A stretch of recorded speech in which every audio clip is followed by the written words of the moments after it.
నమస్తే. ఇన్నాళ్ళు నన్ను సపోర్ట్ చేస్తూ, ఎంకరేజ్ చేస్తూ మీ ప్రేమని నాకు అందిస్తున్న ప్రతి ఒక్కరికి కృతజ్ఞతలు. అలాగే ఈ వీడియో కూడా ఖచ్చితంగా మీకు ఉపయోగపడుతుంది. లైక్, షేర్ అండ్ సబ్స్క్రైబ్ చేసి మీ సపోర్ట్‌ని నాకు అందించండి. అలాగే ఈ వీడియో పట్ల మీకున్న అభిప్రాయాన్ని కామెంట్ సెక్షన్‌లో కామెంట్ చేసి తెలియజేయండి. ఇప్పుడు వీడియోని చూద్దాం. నమస్కారం. రేపటి విశిష్టతని ఒకసారి చూద్దాం. రేపు 5వ తారీఖు జూలై నెల 2024వ సంవత్సరం శుక్రవారం. శ్రీ క్రోధినామ సంవత్సరం ఉత్తరాయణం గ్రీష్మ ఋతువు.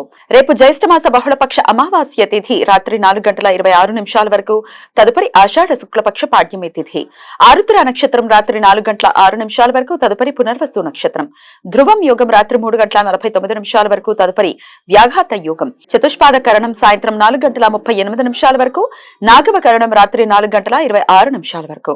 నక్షత్ర వర్జం మధ్యాహ్నం 12:23 నుండి 1:59 వరకు.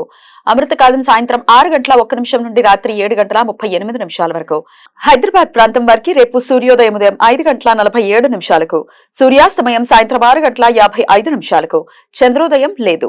చంద్రాస్తమయం సాయంత్రం 6:39 అభిజిత్ ముహూర్తం ఉదయం 11:55 నుండి మధ్యాహ్నం 12:47 వరకు. దుర్ముహూర్తం ఉదయం 8:24 నుండి 9:17 వరకు. మరలా మధ్యాహ్నం 12:47 నుండి 1:40 వరకు. రాహుకాలం ఉదయం 10:42 నుండి మధ్యాహ్నం 12:21 వరకు. గుళిక కాలం ఉదయం 7:25 నుండి 9:04 వరకు. యమగండం మధ్యాహ్నం 3:38 నుండి సాయంత్రం 5:16 వరకు. రేపు దర్శ అమావాస్య. రాత్రిపూట చంద్ర దర్శనం పూర్తిగా జరగని అమావాస్యని దర్శ అమావాస్య అని పిలుస్తారు. రేపు అపరాహ్న కాలంలో అమావాస్య తిథి ఉన్నందువలన రేపు పితృదేవతలకు అమావాస్య తర్పణాలు ఇవ్వటానికి అనుకూలం. రేపు జ్యేష్ఠ అమావాస్య. ప్రతి అమావాస్య రోజు కాలసర్పదోష నివారణ శాంతి విధానాలు చేయటానికి అనుకూలం. రేపు పద్మక యోగం. అమావాస్య తిథి రోజు రవిచంద్ర గ్రహాలు రెండు ఆరుద్ర నక్షత్రంలో ఉండటంతో రేపు పద్మక యోగం రేపు సూర్యోదయం నుండి రాత్రి 11:40 వరకు ఉంటుంది. ఈ సమయంలో పితృదేవతలకు శ్రాద్ధ కర్మలు చేయటం, దాన ధర్మాలు చేయటం విశేష ఫలితాలను ఇస్తుంది. రేపు అన్వాధానం. వైష్ణవులు రేపంతా ఉపవాసం ఉండి ఎల్లుండి ఇష్టి రోజు యజ్ఞం చేస్తారు.